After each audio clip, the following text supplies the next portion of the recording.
The last 2 Decembers, I've made over 75 grand in combined profit with my Amazon store, and in this video, I'm gonna share with you 7 Q4 tips to help you 10x your Amazon sales. And now is the perfect time if you're interested in working directly with me to apply for my coaching program. So if you're really serious about working hard and getting great results with Amazon Online Arbitrage, this December, I'm gonna leave the application link in the description to apply for my coaching program. Let's get right into the video. All right, guys, let's get right into it. 7 tips to 10x your Amazon sales this Q4. We can see this is my best week ever, over 200 grand in revenue, over 40K in profit for that 7-day period. Last December is absolutely bonkers what's possible with this stuff. And I wanna help you get the best results possible, so let's talk about how we do that. Number 1 is gonna be building moats around your product. So you need to keep this in mind as you do product research. Discounts are how certain products become profitable that aren't for you. All the time as a beginner when you're doing product research, you're probably wondering how certain stable price products are being sourced profitable. This is how, getting additional discounts, right? So you need to keep all this stuff in mind as you're doing product research. The more discounted you can buy an item, the more you can source, the less competition you'll have to deal with, and the more profit you'll ultimately be able to secure, the more of a moat you can build around your products. This is done through 4 primary methods with online arbitrage, which is gonna be coupons is the main one, right? So these are gonna be via email sign up. So for example, Dick's Sporting Goods, if you go on their website and scroll down to the bottom left, you'll see there's a 10% email sign up code. Foot Locker, if you go to footlocker.com/coupons, so you can always try the domain.com/coupons, you'll see there's 20% coupon for Foot Locker right there. Then you also want to have all these free coupon extensions: Capital One Shopping, Rakuten, Be Frugal, Coupon Birds, and Top Cash Back. Those are all free. Go get those on Chrome right now. Those are going to give you cash back, and they'll tell you coupons on different websites. The second one is gonna be holiday sales and clearance, stuff like that. So for example, like Puma.com typically have site-wide sales. You wanna have a burner email address that has accounts on every website so that they literally just tell you when they have deals going on. It's kind of like a dream come true. So if you just create a random like Gmail address and then spend some time doing product research, and each time you come across a website, you just join their email list, or create an account, that email is gonna be fed deals all the time, and it'll be really clean. Super underrated way to build moats on products is gonna be discounted gift cards, which for example, is buying a $95 gift card for $100, and then that $5 spread goes straight to your profit. Basically, get comfortable with Top Cash Back, Raise, and Card Cash for buying discounted gift cards right there. So now when you're doing sourcing, always see if you can get all of these on a certain product. The magic is when you combine multiple of them, but especially discounted gift cards too, so you can get an additional 5% off and such.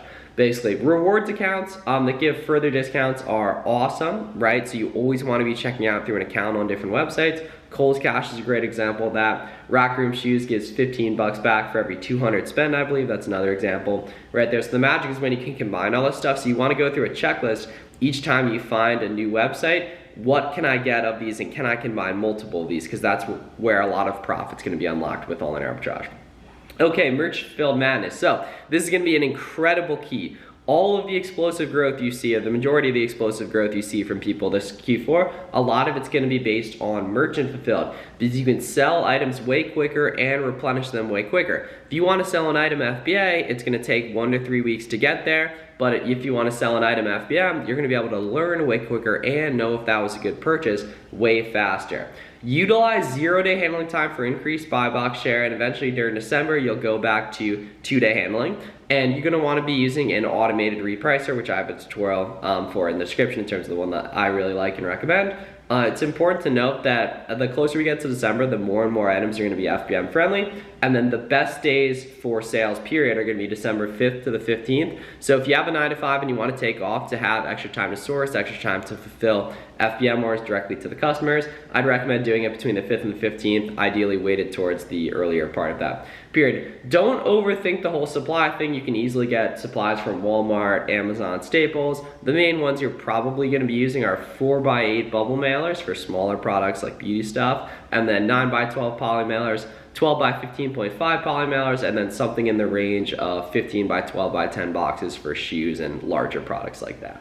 And then merchant fulfilled shipping costs, just take a quick screenshot of this. This is what you're gonna be plugging into the FBM calculator on SellerAmp, which you're gonna find by scrolling down on SellerAmp and toggling off FBA, toggling on FBM, and then manually adding in the cost here that corresponds to the corresponding weight, which you find just looking at the dimensions.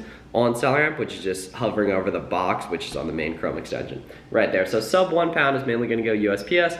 Above 1 pound is mainly gonna go UPS. Okay, this is a quick one, but you can utilize UPS and US pickups to save time, USPS pickups to save time. You're gonna schedule USPS ones free via the USPS website, and you're gonna schedule discounted UPS pickups available via pirateship.com. And occasionally you'll buy shipping for FBM via pirateship.com if Amazon just looks obnoxiously cheap, which on like 1% of orders it will be. Then you just manually confirm and copy that tracking number over to Amazon and plug it in for that order, confirm the shipment, and you're good to go.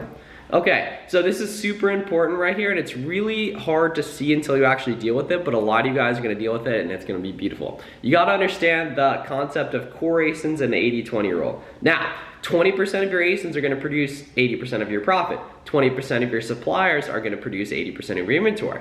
This is why you need to test as much as possible now, then double down and go deep once an item has performed well, right? Wealth is built with the stuff replenishing core ASINs. A lot of the big sellers you see, their profit is concentrated on, somewhere between like 5 and 20, maybe a little bit more ASINs where they make the majority of their money, but the key is that they tested a ton to find that. So between now and December, you guys need to be testing small quantities of as much stuff as possible so that you can learn, reduce risk. And then in terms of going deep, I know some of you guys watching this are worried about that. You're gonna only go deep on something once an item's already performed well for you. Okay, so building a strong database of leads. This is incredibly underrated. I'm surprised more people don't do it. But all the time, as you're doing product research, you're gonna come across leads that are close to being good, right? Or out of stock, or seasonally profitable, or they went to the moon during Q4. What you wanna do is you wanna get set up spreadsheets within SellerAmp for all of this stuff, so you can just one-click export it to the SellerAmp Google Sheets, right? You can set this up on the SellerAmp website. Here's what I mean by this. So if we take a look at this product on Amazon, for example, if we scroll down on Keepa here, right, we can see if we go to the year long, that last November, this was like 45 bucks, and then last December it went all the way up to 70 bucks, and even as high as like 99 for a couple of days right there, and then hung out in that $70 range for a while. So I'm not saying go ahead and buy stuff like this, but I'm more so saying just catalog it so you can take advantage of it in the future, right? So all we gotta do on something like this is scroll down right here, and then hit Q4 leads example, boom, and you can see I have a bunch of other spreadsheet examples right here, and then that immediately one-click exports out right here. We can see 1014 right there, and it catalogs those leads. So it's super important to get all of these set up so you can keep track of stuff really well. Number 6 is repricing strategies. I think this is really underrated in terms of like how important this stuff is. You don't get to say an item doesn't sell well FBM until you've had it listed for 48 hours with 0-day handling time and a repricer on. If you're unfamiliar with what automated repricing software is, it's basically software that works to get you as much buy box share, aka as much sales, as possible, that works 24/7, that knows the buy box algorithm a lot better than you do, right? So once you have 10 plus ASINs, you are losing money for not using an automated repricer. You can start with just BQL, which is 25 bucks a month, or AI for 100 a month once you're over 10K a month in sales. I have an affiliate link and full setup guide in the description that'll detail how to get that going for you, but it's important to know that your minimums on your repricer are incredibly important, because the best items you sell, there's gonna be other people selling them, and your minimums are gonna be largely dependent on going to determine how well that product's going to perform for you over time. So it's important to, really be in there and really take the time, and oftentimes, sometimes even throughout the day, you're going to be repricing and updating your minimums multiple times right there. And then Black Friday, Cyber Monday. So the biggest piece of advice I can give you guys with this stuff is do not speculate. Only buy stuff that is profitable today. Otherwise, people are just going to pay less for you during the FCM, right? Black Friday, Cyber Monday is when legitimately every retailer has a sale going on. So you need to have that burner email to get notified of sales and focus on your core websites. Now, if you're watching this and don't already know your favorite websites, it's on you to do a ton of product research between now and then so you can figure out your favorite websites that you can go heavy on. The majority of your Black Friday, Cyber Monday weekend should be spent on Zoom calls with your friends that sell on Amazon, which you need to find if you haven't already, covering your guys' favorite websites.